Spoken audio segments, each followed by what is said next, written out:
Hello दोस्तों, क्या आप एक एसएमई बिजनेस ओनर हैं? तो हमारा सबका चहेता टॉपिक होता है कि how can I increase my profit. तो इसके एक 5 सिंपल तरीके आज हम डिस्कस करेंगे। तो सबसे पहला तरीका है कि रिड्यूस योर ऑपरेशनल कॉस्ट, मतलब जहां से जो कॉस्ट स्पेंड करके हम इनकम कमाते हैं उसको हम कैसे कम कर सकते हैं। अब नेचुरली इसमें सवाल आएगा कि अगर कॉस्ट कम करेंगे तो क्या हमारा सेल्स पे भी इसका इफेक्ट आएगा, सर्विस पे भी इस पे इफेक्ट आएगा, क्वालिटी पे इफेक्ट आएगा। तो ये दोनों को हमको कंपेयर करना है कि मैंने अगर ये कॉस्ट कम कर दी तो मेरा कितना सेल्स कम हो जाएगा या कितना इनकम कम हो जाएगा। अगर ये इफेक्ट बहुत ही कम है तो आपने इमीडिएट वो कॉस्ट कम कर देना चाहिए या बंद कर देना चाहिए। इस तरह से आपको एनालिसिस करना है विद सेल्स और इनकम एंड प्रॉफिट कि मेरा ये कॉस्ट कम करने से मेरा सेल्स कितना कम होता है। और अगर आपको ध्यान में आता है कि कॉस्ट ज्यादा मात्रा में कम हो रही है और इनकम बहुत ही कम मात्रा में कम हो रहा है तो आपको वो कॉस्ट कम करना ही बेहतर है। दूसरा तरीका होता है कि don't always look at transaction profit. मतलब बहुत बार क्या होता है कि एक आधा प्रोडक्ट या सर्विस हम कस्टमर को बेच रहे हैं तो कस्टमर बोलता है मुझे उसमें ये भी चाहिए, ये भी चाहिए, ये भी करके चाहिए। और आप जब कैलकुलेशन करते हो तो आपको ध्यान में आता है कि इसमें तो मुझे फिर उतना प्रॉफिट नहीं हो रहा है। फिर भी आपको वो चीज करनी चाहिए क्योंकि सर्वे ये प्रूव करता है कि अगर आप ऐसी चीजें कस्टमर के लिए करते हो और कस्टमर को क्योंकि मीडियोकर सर्विस की आदत है तो अगर आप बहुत ज्यादा अच्छी चीजें उसको देते हो कम प्राइस में या रिलेटिवली कम प्राइस में तो आपके लिए रेफरल्स जनरेट होते हैं और आपके लिए टेस्टिमोनियल जनरेट होते हैं जो आप परचेस नहीं कर सकते मार्केट से। और इससे एक ट्रस्ट क्रिएट होता है।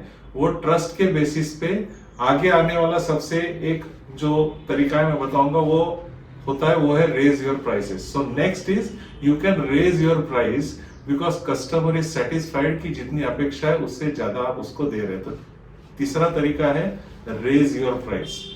अब आप फिर से एज ए एसएमई ओनर हमारे मन में सवाल आएगा कि हम अगर प्राइस रेज करेंगे तो फिर कस्टमर कम हो जाएंगे क्योंकि जो प्राइस सेंसिटिव लोग रहते हैं फिर वो हमारे प्रोडक्ट नहीं खरीदेंगे।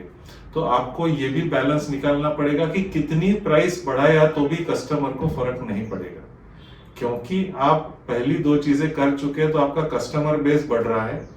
तो मार्जिनली भी आपने आपकी प्राइस रेज की जिसको वो सेंसिटिव नहीं है। तो अगर 50 पैसे, 1 रुपया, 2 रुपया या ऐसी प्राइस बढ़ाए आपके प्रोडक्ट या सर्विस में जिससे कस्टमर को फर्क नहीं पड़ता लेकिन क्योंकि कस्टमर ज्यादा है तो आपको उससे प्रॉफिट में फर्क पड़ेगा। चौथा तरीका ये है प्रॉफिट बढ़ाने का इज कस्टमर लॉयल्टी प्रोग्राम। क्या आपके यहाँ पे कोई कस्टमर लॉयल्टी प्रोग्राम चलता है?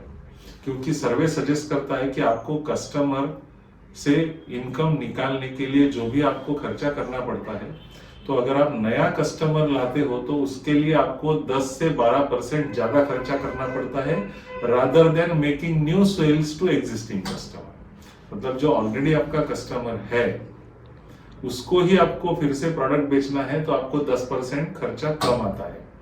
तो क्या आप उसको कोई स्पेशल फैसिलिटी, डिस्काउंट ये सारी चीजें दे रहे हैं?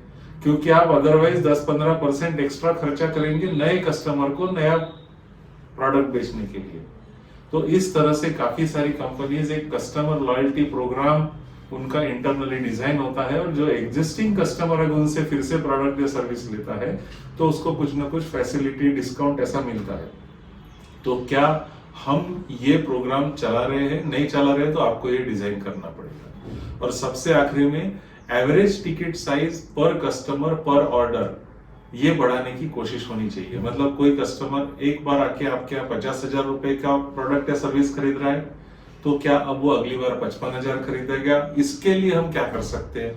ये 5 चीजें हम करेंगे तो हमारी प्रॉफिटेबिलिटी 100% बाय स्पेंडिंग लेस हमारा इनकम ज्यादा बढ़ेगा और प्रॉफिट भी ज्यादा होगा। So wish you a very happy balance sheet.